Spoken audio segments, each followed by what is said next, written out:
तो कैसे हैं आप लोग। आज के हमारे वीडियो में होने वाला है कि 2023 में सबसे ज़्यादा डिमांडिंग प्रोग्रामिंग लैंग्वेज कौन सी है। देखिए, प्रोग्रामिंग लैंग्वेज तो बहुत सी होती हैं कि हमें कौन सा प्रोग्रामिंग लैंग्वेज हमें टेक्नोलॉजी के हिसाब से या जो करंट ईयर में यूज हो रहा है हमें कौन सा सीखना चाहिए, ये भी जानना बहुत ज़रूरी होता है। जैसे कि प्रोग्रामिंग लैंग्वेज अगर हमें ये नहीं पता होगा कि अभी कौन सा चल रहा है और हम कोई पुराना टेक्नोलॉजी लेके चल रहे हैं, तो आज की टेक्नोलॉजी में पुराना टेक्नोलॉजी काफ़ी एडवांस, पुरानी टेक्नोलॉजी कोई इतना याद भी नहीं करता, ना ही कोई इतना यूज करता है। तो इसलिए हमें समय के साथ अपने आप को अपडेट भी करना पड़ता है, टेक्नोलॉजी में क्या चल रहा है, हमें टेक्नोलॉजी में कितनी नॉलेज है और टेक्नोलॉजी को अपने आप को में कितना अपडेट कर सकते हैं। तो इसलिए आज हम की वीडियो में हम लोग बात करने वाले हैं कि 2023 में सबसे ज़्यादा प्रोग्रामिंग लैंग्वेज कौन सी डिमांडिंग है। तो हम लोग यहाँ पे सर्च करेंगे कि विच प्रोग्रामिंग लैंग्वेज जो है कि डिमांड हो रहा है इसमें 2023 में। गूगल पे अगर हम लोग देखते हैं तो यहाँ पे क्या लिख रहा है कि जावा स्क्रिप्ट एंड पाइथन। तो अगर हम किसी वेबसाइट में विजिट करते हैं तो यहाँ पे क्या क्या लिखता है, तो हम लोग गूगल पे देख सकते हैं कि यहाँ पे इसने भी जावा स्क्रिप्ट पाइथन बोल रहा है। तो मेरे हिसाब से भी यही काफ़ी सही है। देखिए, जावा स्क्रिप्ट का फ़ायदा क्या होता है। जावा स्क्रिप्ट क्या होता है, एक तो वेब डेवलपमेंट में यूज होता है, बहुत सी भी चीज़ें में होती हैं, जैसे अगर ऐप में भी होता है, गेम में भी होता है, लेकिन लोग ज़्यादातर इसको जावा स्क्रिप्ट को क्या करते हैं कि वेब डेवलपमेंट में ही यूज करते हैं।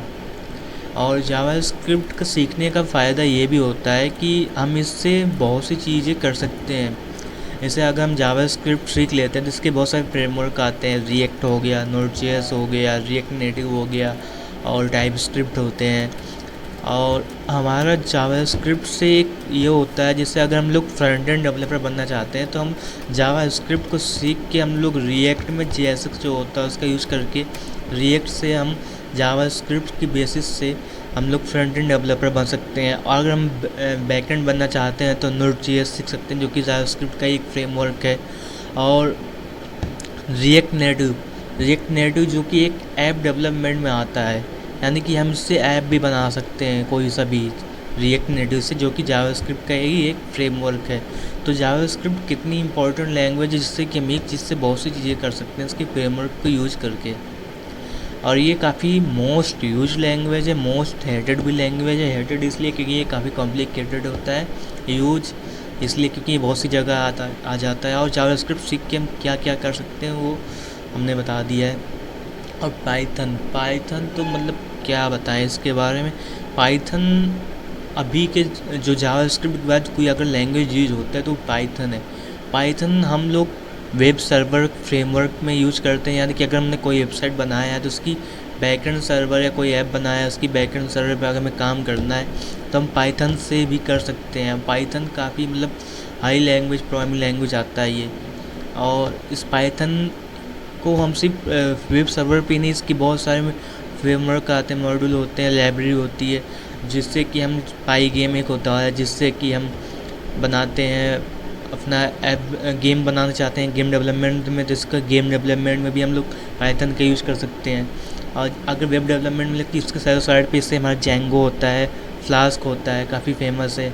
और अगर हमें डाटा साइंस में जाना है, एएमएल में जाना है, एआई में जाना है, तो वहाँ पर भी पाइथन का काफ़ी यूज होता है। पाइथन को भी लोग प्रीफर करते हैं उसमें।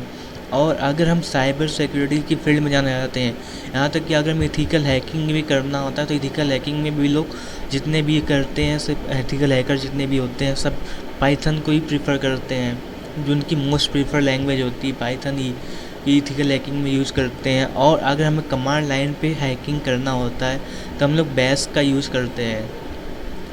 और अगर हम लोग इसके बाद पाइथन के बाद कोई यूज़ होता है तो वो होता है जावा क्या होता है, जावा का भी हम लोग सर्वर साइड पे कर सकते हैं, यानी बैकएंड में कर सकते हैं। और इससे हम ऐप डेवलपमेंट कर सकते हैं एंड्रॉयड का, और इससे हम लोग वेबसाइट का भी कर सकते हैं और गेम डेवलपमेंट भी कर सकते हैं। और सी शार्प भी एक प्रोग्रामिंग लैंग्वेज होता है जो कि माइक्रोसॉफ्ट यूज़ करता है। माइक्रोसॉफ्ट इसमें अगर जैसे आपको विंडो डेवलपर बनना है तो आप वहाँ पे कर सकते हैं सी शार्प। और इसका जो एक होता है गेम के लिए काफ़ी फेमस है, अगर आपको गेम डेवलपमेंट करना है तो सी शार्प को काफ़ी यूज़ करते हैं वहाँ पे।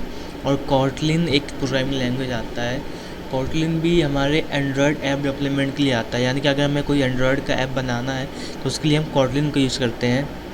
पहले लोग जावा से प्रीफर करते थे, पर अभी की जनरेशन में जो टेक्नोलॉजी चल रहा है, अभी की कंपनी जितनी भी होती हैं, लोग कोटलिन को प्रीफर करते हैं, ना कि जावा को। जावा को भी प्रीफर करते हैं, ज़्यादातर लोग कोटलिन को ज़्यादा प्रायोरिटी देते हैं।